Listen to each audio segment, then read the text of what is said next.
Hey guys, Robert here. Uh, I wanted to do a quick video on something that's important, and I'm hoping people can benefit from. Um, I was scrolling through Facebook last night, and on one of the guitar forums that I'm a member of on there, I believe it was uh, a group called Gibson Les Paul owners. Somebody had put up a picture of what was uh, supposed to be a Gibson SG Custom. The three pickup version that was, uh, said that, along with his post, he said, "I got a chance to buy this for for $800. Is this a good deal?" And I kind of, initially I just glanced at the photo, and I'm kind of scrolling through, just kind of glancing at the comments real quick before I moved on, and next thing I know, I see everybody on that forum say, "Don't buy it. It's a fake. It's a fake. It's a fake." Uh, so today we are talking about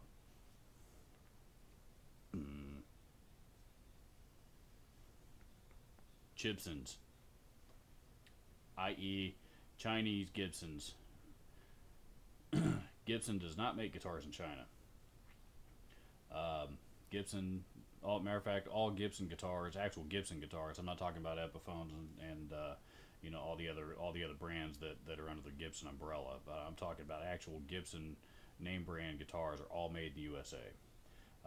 There is one exception that I'm aware of. There was a brief stint back in I believe, the late '90s and early 2000s when they were actually producing acoustic guitars out of a factory in Canada. And to my knowledge, that is the only exception. Everything else that's ever been made that has a Gibson logo on it that was made by Gibson is made in the USA. Be it Kalamazoo or Nashville or Memphis, wherever. Montana, in the case of acoustics. However, China does not have the same copyright laws in effect that we have over here in the United States. So essentially, what that means is they can build whatever they want, and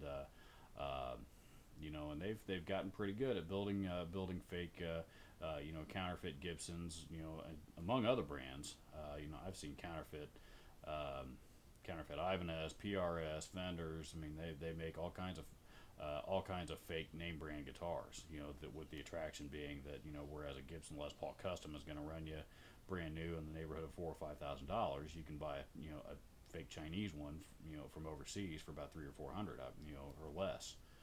Um, so I'm scrolling through the comments on this thing, and everybody's identifying as a fake. So I go back up and I look at the photo, and sure enough, after not that much of a closer look, but a closer look, uh, I noticed, and again, this is an SG that was in this picture. Number one, it was a color I'd never seen before. It looked kind of like a shoddy color at that. The carving on the top was incorrect. One of the pickups was mounted crooked. The shape of the headstock was wrong. The case was never, not any Gibson case that I had ever seen.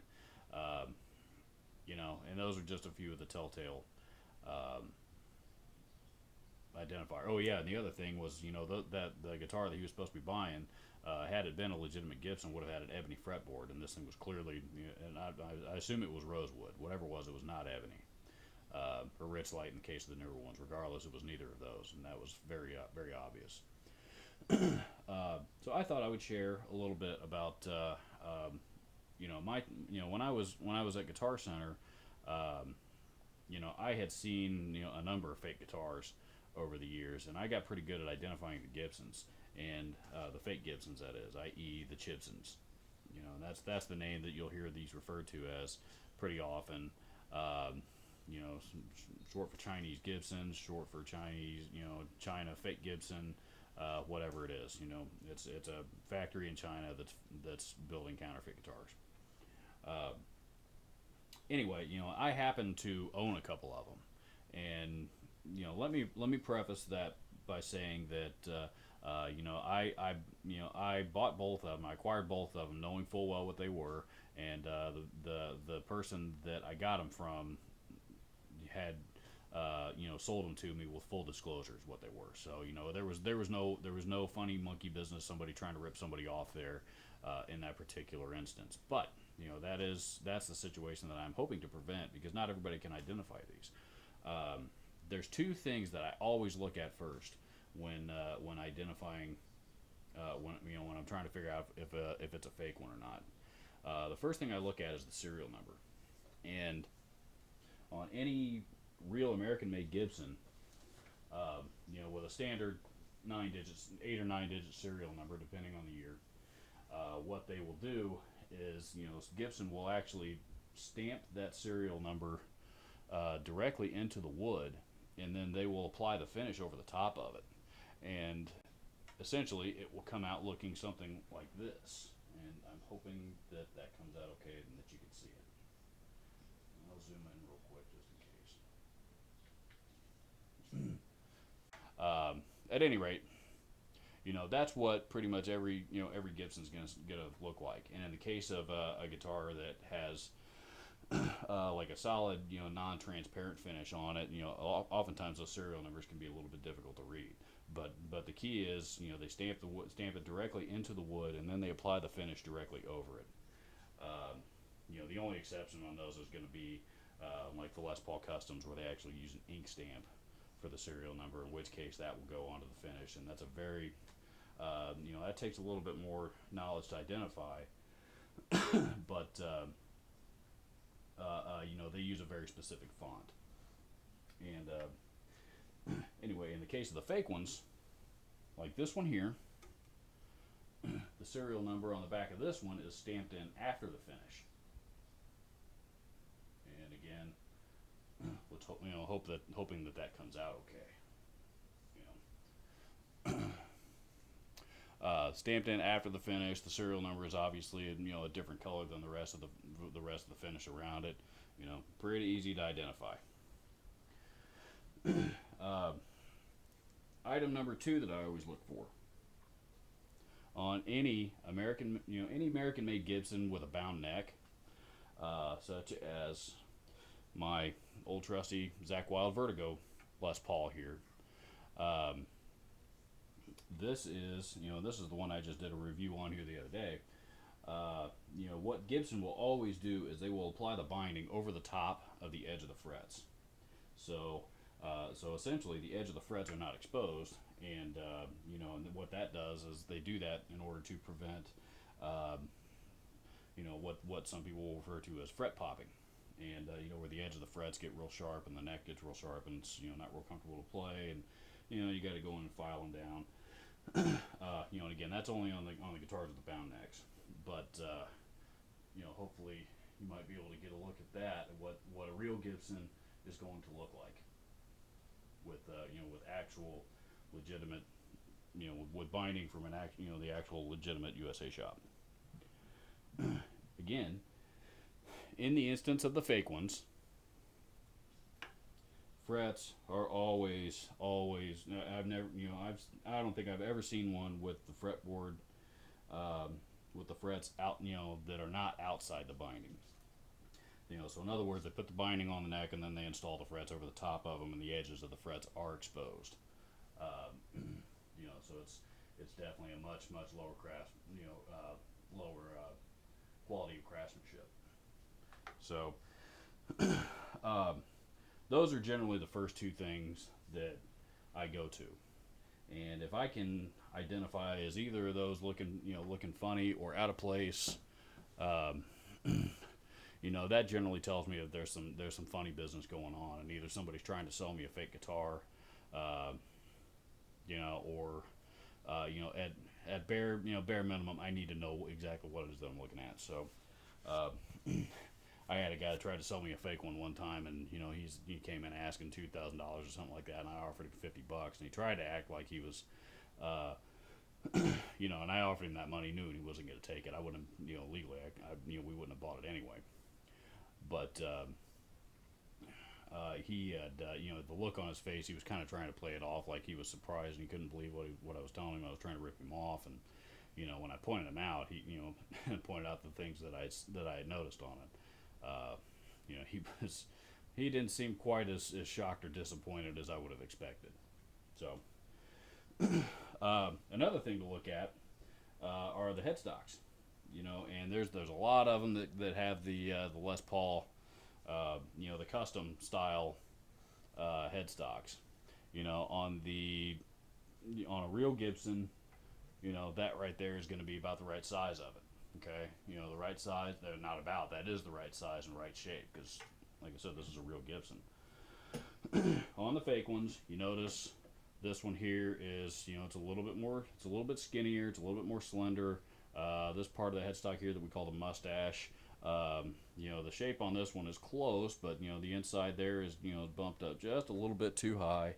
Another example would be on this one here, where that the top of the mustache is obviously it's much flatter. It's almost too flat. So those are generally a few telltale things that I always look for.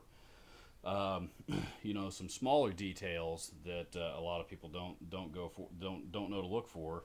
A smaller detail anyway. Again, on a real Gibson, the Tune-o-matic bridge is always going to be like it is on these. There's just two small posts and the bridge sits right on top of it, and you would adjust it here from the thumb screws. That's it. And again, there's a close-up version of that. On the fake ones use essentially the same ones that come on the Epiphones. Larger posts, and there's a slot in there for you to use a flathead screwdriver to adjust it up and down. There is a bit of a thumb screw on it, but not nearly the size of what's on the Gibsons. So, those are just a few things. In the case of this guitar right here, this one here ought to have an ebony fretboard, not a rosewood. Even though that is a darker piece of rosewood, it's clearly rosewood. It's not ebony at all. Lots of things to look out for. They do fake signatures as well. If anybody ever tries to sell you a Gibson version, not the Epiphones, but a Gibson Zakk Wylde Buzzsaw guitar, don't buy it. Okay, I have it on good authority from our Gibson product specialist at the time, because I didn't know this until he told me.